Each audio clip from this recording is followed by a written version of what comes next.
Hello my dear students, welcome back to my channel. আজ আমি সুধীন্দ্রনাথ দত্তের অন্তশীলা প্রবন্ধ থেকে একটি সংক্ষিপ্ত প্রশ্ন উত্তর পর্ব নিয়ে উপস্থিত হয়েছি। তোমরা যারা নতুন ভিউয়ার বা যারা আমার এই ভিডিওগুলি দেখে উপকৃত হয়ে থাকো কিন্তু এখন আমার চ্যানেলটিকে সাবস্ক্রাইব করোনি, তারা আমার চ্যানেলটিকে সাবস্ক্রাইব করে নেবে এবং বেল আইকনটি তোমরা বাজিয়ে দেবে। তাহলে আমি পরবর্তী যে ভিডিওগুলি আপলোড করবো সেই ভিডিওগুলির নোটিফিকেশন তোমরা পেয়ে যাবে।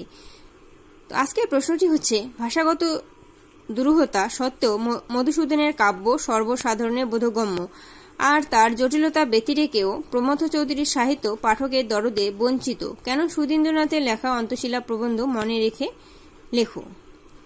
উত্তরটি এবার শুরু করছি। বাঙালি পাঠকের কাছে প্রমথ চৌধুরীর অনাদরের মূল কারণ তার পাণ্ডিত্য।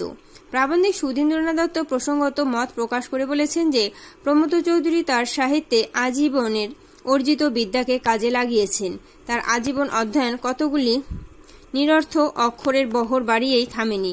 পাণ্ডিত্য তার সরকারি ব্যক্তিস্বরূপের সমগ্রতাকে সমৃদ্ধতর করে তুলেছে। ফলত প্রমথ চৌধুরীর সাহিত্য অনুধাবন করতে গেলে পাঠককেও লেখকের মতো একাধিক বিষয়ে ব্যুৎপত্তি অর্জন করা জরুরি। কিন্তু প্রমথ চৌধুরীর মতো ব্যুৎপত্তি অনেক বাঙালির সৌভাগ্যে জোটেনি বলে তার সাহিত্য বাঙালি পাঠকের কাছে দুর্বোধ্য ও দুরূহ। অথচ ভাষার দুরূহতা সত্ত্বেও বিষয়ের সহজগম্যতার কারণে মাইকেল মধুসূদনের কাব্য সর্বস্তরের পাঠকের কাছে আদৃত।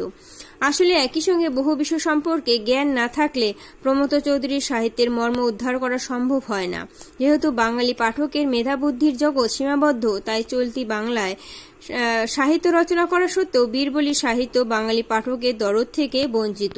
স্টুডেন্টস, নোটটি এখানে শেষ হলো। তোমরা যদি আমার এই নোটগুলো পেয়ে উপকৃত হয়ে থাকো অবশ্যই আমাকে কমেন্ট সেকশনে কমেন্ট করে জানাবে, আর ভিডিওটি শেষে একটি লাইক করবে এবং তোমাদের বন্ধু বান্ধবদের কাছে তোমরা শেয়ার করে দেবে। তো আজ এখানেই রাখছি। সবাই ভালো থেকো। ধন্যবাদ।